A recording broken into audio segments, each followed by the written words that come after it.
దేవునికి స్తోత్రం. మన ప్రభువును రక్షకుడైన యేసుక్రీస్తు వారి నామంలో అందరికీ ఉదయకాల శుభములు తెలియజేయుచున్నాను. ఈరోజు దేవుని వాగ్దానము 18వ కీర్తనలు 19వ చరణం. విశాలమైన స్థలమునకు ఆయన నన్ను తోడుకొని వచ్చెను, నేను ఆయనకు ఇష్టడను గనుక ఆయన నన్ను తప్పించెను. ఈ కీర్తన మొదట్లో మనకి రాయబడి ఉంటుంది. ఏమని అంటే, యెహోవా దాసుడైన దావీదు కీర్తన. అతని శత్రువులందరి చేతిలో నుండి, సౌలు చేతిలో నుండి యెహోవా అతని తప్పించిన దినమున దావీదు ఈ గీతవాక్యములను చెప్పి యెహోవాను స్తోత్రించి అతడు ఇట్లనెను. ఈ కీర్తన రాయబడిన ఉద్దేశం ఏంటంటే, శత్రువుల చేతిలో నుంచి, అలానే సౌలు రాజు తరుముతూ ఉన్నప్పుడు దావీదు గారిని, అప్పుడు రాయబడిన వాటన్నిటిలో నుండి, వారందరి చేతుల్లో నుండి, శత్రువుల చేతుల్లో నుంచి దేవుడు దావీదు గారిని విడిపించిన దినమున ఈ కీర్తన రాయటం జరిగింది. విశాలమైన స్థలం నాకు ఆయన నన్ను తోడుకొని వచ్చును. దేవుడు దావీదు గారిని విపత్తుల నుంచి తప్పించిన కారణాలు దావీదు గారు ఇక్కడ మనకు వివరిస్తూ ఉన్నారు. దేవుడు దావీదు గారి యొక్క స్వభావము, పనులను బట్టి తృప్తి చెందారు. ఎందుకంటే దేవుని హృదయానికి అనుగుణమైన వ్యక్తిగా దావీదు గారు నడుచుకున్నారు. కష్టకాలంలో దేవుడు మనల్ని ఆదుకోవాలని మనం ఆశపడితే ఆయనకిష్టమైన రీతిలో బ్రతకాలి. ఈ విశాలమైన స్థలం ఏమిటి? ఈ విశాలమైన స్థలం ఏంటి అంటే, అది దేవుడే. అన్ని ప్రాణులు, ఈ జీవధారలన్నీ అంతమయ్యేది ఆ అనంతుడిలోనే. దేవుడు నిజంగా చాలా విశాలమైన స్థలం.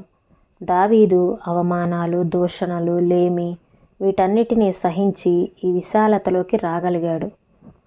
మిమ్మును గద్దరెక్కల మీద మోసి నా యొద్దకు మిమ్మును ఎట్లు చేర్చుకొంటినో మీరు చూచితిరి.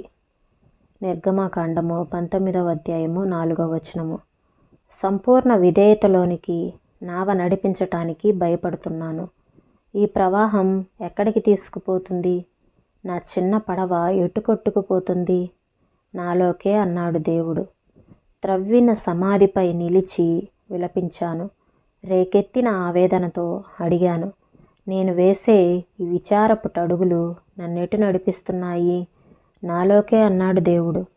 ఆయనలోనే, ఆయన గుండెల్లోనే నా చోటు. నా ఆనందాన్ని ఎవరు వర్ణించగలరు? ఇంతవరకు నన్ను ఆకర్షించిన విషయాలన్నీ ఆయన చెంతకే తీసుకువస్తాను. మనము చాలాసార్లు అనుకుంటాము, మనకి మన ఉండే ఇల్లు కొన్నిసార్లు విశాలంగా కనిపిస్తుంది. మనం తిరిగే వాతావరణము విశాలంగా కనిపిస్తుంది. మనం వెళ్ళే స్థలాలు కొన్నిసార్లు విశాలంగా కనిపించవచ్చు, కానీ అవన్నీ ఇరుకు మార్గాలే. దేవునిలోనే మనకి విశాలత కలుగుతుంది. అందుకే విశాలమైన స్థలమునకు ఆయన నన్ను తోడుకొని వచ్చారు అని దావీదు గారు ఆ మాటని ఇక్కడ పలకగలిగారు. దేవునిలోనే, ఆయన గుండెల్లోనే మనకి విశాలమైన స్థలం దొరుకుతుంది. ఎందుకంటే మనల్ని ఆకర్షించే, మన కంటికి కనబడేవన్నీ విశాలంగా కనబడవచ్చు, కానీ అవి కొన్ని రోజులకు కనిపిస్తుంది అవి ఇరుకు మార్గాలే అని. ఆయన చెంతకే తీసుకువస్తాను ఇంతవరకు నన్ను ఆకర్షించిన విషయాలన్నీ అని ఇక్కడ రాయబడి ఉన్నట్లుగా దేవునిలోనే మనకి విశాలమైన స్థలం దొరుకుతుంది.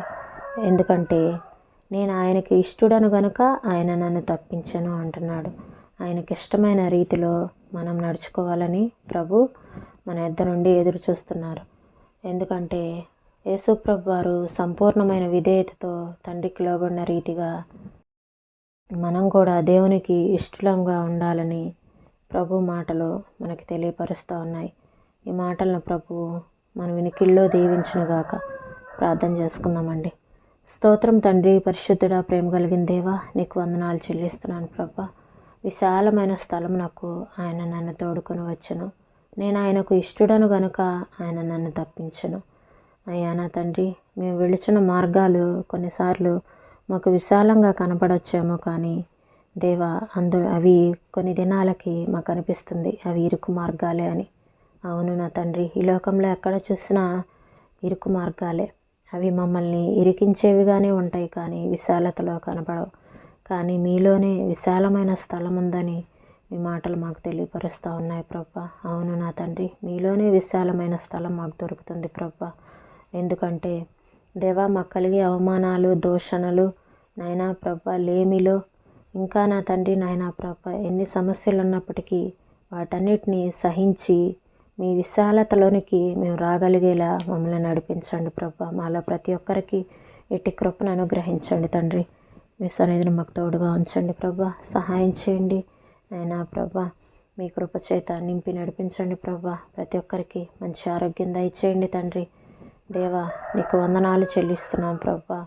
నీలోనే విశాలత ఉందని మేము మాలో ప్రతి ఒక్కరూ గ్రహించినట్లుగా సహాయం చేయమని, మీ మీద ఆధారపడి నడుచుకునే కృపను దయచేయమని యేసయ్య పరిశుద్ధమైన నామంలో అడిగి వేడుకొంచున్నాం తండ్రి.